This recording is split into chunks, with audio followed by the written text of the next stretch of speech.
Hello everyone, स्वागत है आप सभी का एग्जाम गुरु यूट्यूब चैनल में। दोस्तों, इस वीडियो में हम एयरफोर्स 2020 एग्जाम के लिए जीके के मोस्ट इंपॉर्टेंट 40 क्वेश्चंस को सॉल्व करेंगे। वीडियो के अंत में मैं आपसे एक प्रश्न पूछूंगा जिसका आंसर आपको कमेंट सेक्शन में देना है। सो वीडियो को लास्ट तक देखिए और अगर आपको इसका पीडीएफ चाहिए तो पीडीएफ आप हमारे टेलीग्राम ग्रुप से डाउनलोड कर लेना। टेलीग्राम ग्रुप का लिंक मैंने नीचे डिस्क्रिप्शन बॉक्स में दे दिया है।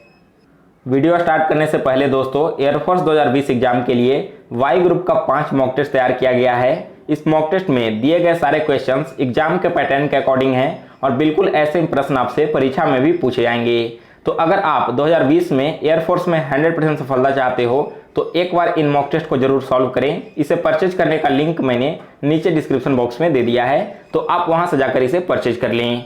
और चलिए आज का वीडियो स्टार्ट करते हैं। सो फर्स्ट क्वेश्चन है, कैल्शियम कार्बाइड पर जल डालने पर निम्न में से कौन सी गैस उत्पन्न होती है। तो दोस्तों, अगर हम कैल्शियम कार्बाइड पर जल डालते हैं तो वहां पर एसिटिलीन गैस उत्पन्न होगी, यानी कि डी ऑप्शन करेक्ट आंसर है। और एसिटिलीन गैस का उपयोग फलों को कृत्रिम रूप से पकाने के लिए, इसके अलावा विल्डिंग करने के लिए उपयोग किया जाता है। आगे बढ़ते हैं। अगला क्वेश्चन है सेकंड नंबर, अंतरिक्षीय पिंडों की ऊंचाई मापने के लिए निम्न में से किस उपकरण का इस्तेमाल किया जाता है। तो अंतरिक्ष पिंडों की ऊंचाई मापने के लिए यूज किया जाता है सेक्सटेंट, यानी कि ऑप्शन सी करेक्ट आंसर है। और दोस्तों, अल्टोमीटर का उपयोग किया जाता है ऊपर उड़ते हुए विमानों की ऊंचाई को पता लगाने के लिए। और स्फेरोमीटर का उपयोग किया जाता है दोस्तों स्फेयर के रेडियस को मापने के लिए, या फिर कोई ऐसी वस्तु जो सर्कुलर है इसके रेडियस को मापने के लिए स्फेरोमीटर का उपयोग किया जाता है। अगला प्रश्न है 3 नंबर, डीआरडीओ ने किस हवाई अड्डे पर अपना यूवी कीटाणु शोधन कक्ष स्थापित किया है। तो यह कक्ष स्थापित किया गया है कोचीन अंतर्राष्ट्रीय हवाई अड्डा पर। और दोस्तों, अभी वर्तमान में डीआरडीओ के अध्यक्ष हैं सतीश रेड्डी और डीआरडीओ की स्थापना 1958 में की गई थी।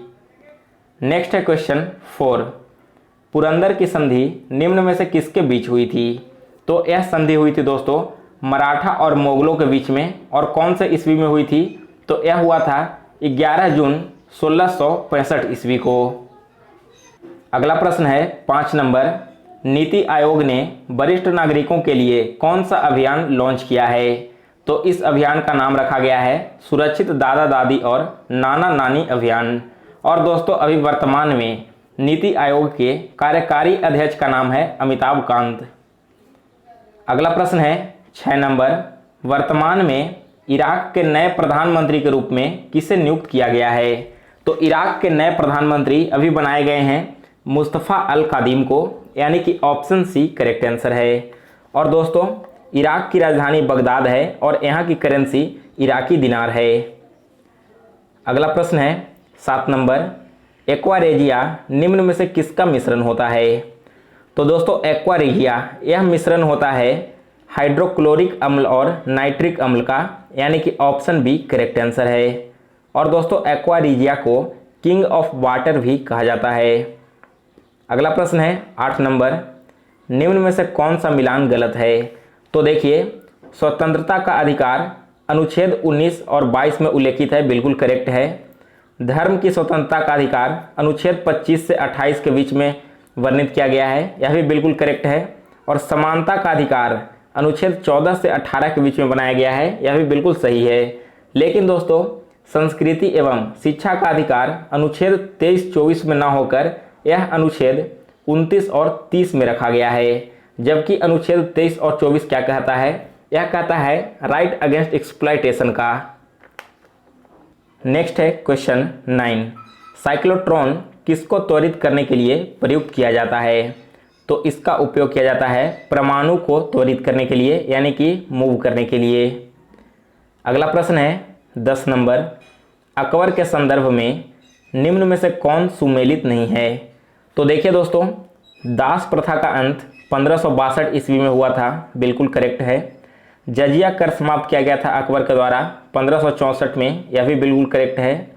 दीन ए इलाही की स्थापना हुई थी 1582 ईस्वी में, यह भी बिल्कुल करेक्ट है। लेकिन इलाही संबंध की शुरुआत 1585 ईस्वी में न होकर 1583 ईस्वी में हुई थी।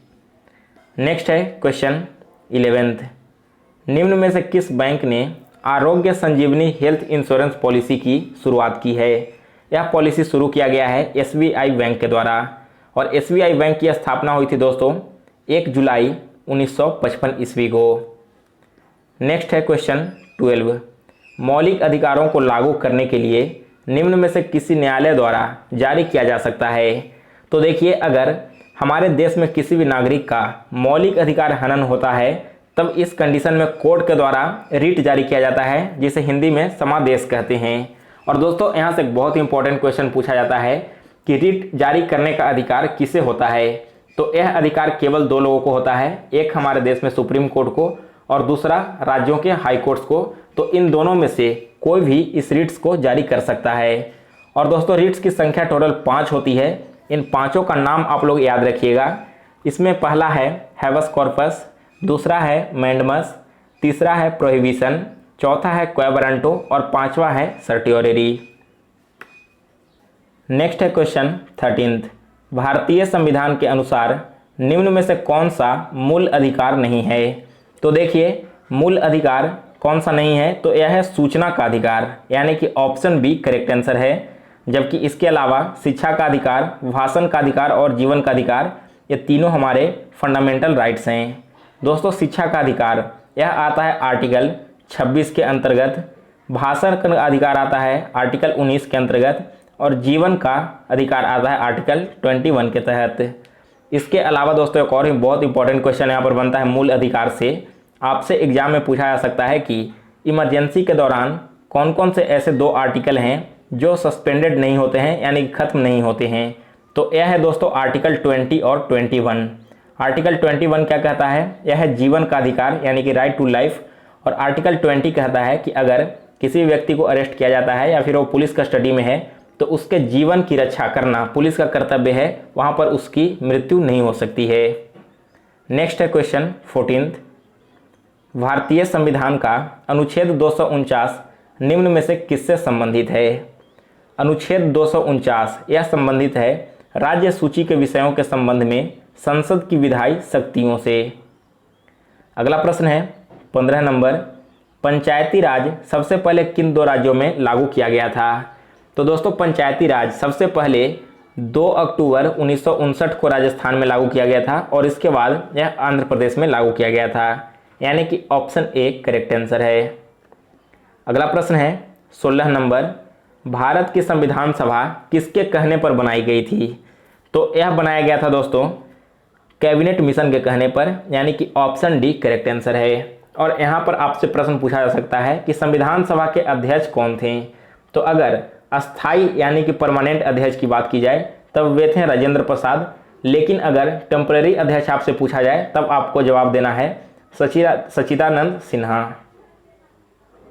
नेक्स्ट है क्वेश्चन 17th, राज्य का एक अनिवार्य तत्व निम्न में से कौन सा है?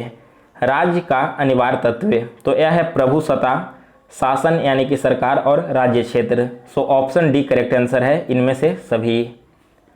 अगला प्रश्न है 18 नंबर, किस संविधान संशोधन अधिनियम द्वारा संपत्ति का अधिकार मूल अधिकार नहीं रहा? संपत्ति का अधिकार मूल अधिकार से कब हटाया गया था? तो यह हटाया गया था 44वें संशोधन के द्वारा। और 44वां संशोधन कब हुआ था दोस्तों? तो यह हुआ था 1978 में। जबकि 42वें संशोधन के द्वारा हमारे संविधान में फंडामेंटल ड्यूटी को जोड़ा गया था और यह संशोधन हुआ था 1976 में। अगला प्रश्न है 19 नंबर, जनवरी 2020 में भारतीय रिजर्व बैंक के डिप्टी गवर्नर किसे नियुक्त किया गया है? तो यह नियुक्त किया गया है माइकल देवव्रत पात्रा को। और अभी वर्तमान में दोस्तों भारतीय रिजर्व बैंक के गवर्नर का नाम है शक्तिकांत दास और वे इसके 25वें गवर्नर बने हैं। अगला प्रश्न है 20 नंबर, राष्ट्रीय प्रौद्योगिकी दिवस यानी कि नेशनल टेक्नोलॉजी डे किस तिथि को मनाया जाता है? तो यह सेलिब्रेट किया जाता है प्रत्येक वर्ष 11 मई को। नेक्स्ट है क्वेश्चन 21, निम्न में से किस पर्वतीय स्थल को सतपुड़ा की राहनी कहा जाता है? यह कहा जाता है पचमढ़ी को। और क्या कहाँ अवस्थित है? तो यह अवस्थित है दोस्तों मध्य प्रदेश में। अगला प्रश्न है 22 नंबर, चंपारण आने का निमंत्रण महात्मा गांधी को किसने दिया था? यह निमंत्रण दिया गया था राजकुमार शुक्ल को। और चंपारण आंदोलन कब हुआ था? तो यह प्रारंभ हुआ था दोस्तों 19 अप्रैल 1917 को। नेक्स्ट है क्वेश्चन 23। जिस समय दिल्ली ब्रिटिश भारत की राजधानी बनी थी उस समय भारत का वायसराय कौन था? तो जब दिल्ली को ब्रिटिश भारत की राजधानी बनाई गई थी उस समय भारत का वायसराय था लॉर्ड हार्डिंग। अगला प्रश्न है 24 नंबर। पेयजल में रोगानुगासी के रूप में किस गैस का प्रयोग किया जाता है? तो यह उपयोग किया जाता है क्लोरीन, यानी कि ऑप्शन डी करेक्ट आंसर है। नेक्स्ट है क्वेश्चन 25। ऐसे परमाणुओं को क्या कहा जाता है जिनमें प्रोटॉनों की संख्या समान होती है परंतु न्यूट्रॉनों की संख्या भिन्न होती है? तो इसे कहा जाता है समस्थानिक। और समस्थानिक को दोस्तों इंग्लिश में बोला जाता है आइसोटॉप। अगला प्रश्न है 26 नंबर। पदार्थ की चौथी अवस्था निम्न में से कौन सी है? तो यह है दोस्तों प्लाज्मा, यानी कि ऑप्शन सी करेक्ट आंसर है। नेक्स्ट है क्वेश्चन 27। एंटोमोलॉजी में किसका अध्ययन किया जाता है? एंटोमोलॉजी किया जाता है दोस्तों अध्ययन कीटों का, यानी कि ऑप्शन ए करेक्ट आंसर है। जबकि दोस्तों स्तनपाइयों के अध्ययन को मैमोलॉजी कहा जाता है। इसे आप ऐसे भी याद कर सकते हो क्योंकि स्तनपाई को इंग्लिश में मैमल्स कहते हैं, तो मैमल्स से बना मैमोलॉजी। जबकि दोस्तों यहाँ पर अनुवांशिकी यानी कि जेनेटिक्स के फादर कौन कहे जाते हैं? तो वे कहा जाते हैं जॉर्ज मंडल। 28 क्वेश्चन है। भारत की पहली नेत्रहीन महिला कलेक्टर कौन बनी है? तो इनका नाम है दोस्तों प्रांजल पाटिल। नेक्स्ट है क्वेश्चन 29। रासायनिक दृष्टि से चूने का पानी क्या होता है? तो यह होता है दोस्तों कैल्शियम हाइड्रोक्साइड। नेक्स्ट है क्वेश्चन 30। दक्षिण अमेरिका के शीतोष्ण घास के मैदान को किस नाम से जाना जाता है? यह जाना जाता है पंपास घास के नाम से। अगला प्रश्न है 31 नंबर। भारतीय प्रशासनिक सेवा की शुरुआत किसके शासन में प्रारंभ हुई थी? भारतीय प्रशासनिक सेवा इसकी शुरुआत हुई थी दोस्तों लॉर्ड कॉर्नवालिस के शासनकाल में, यानी कि ऑप्शन सी करेक्ट आंसर है। और अब लास्ट क्वेश्चन जिसका आंसर आपको कमेंट सेक्शन में देना है। तो प्रश्न है आत्महत्या की थैली किसे कहा जाता है? करेक्ट आंसर आप हमें कमेंट करके बताइए। और अगर आपको यह वीडियो पसंद आया हो तो इसे लाइक कीजिए, शेयर कीजिए और अगर आप इस चैनल पर नए हो तो इस चैनल को सब्सक्राइब करके बेल नोटिफिकेशन को ऑन कर लें।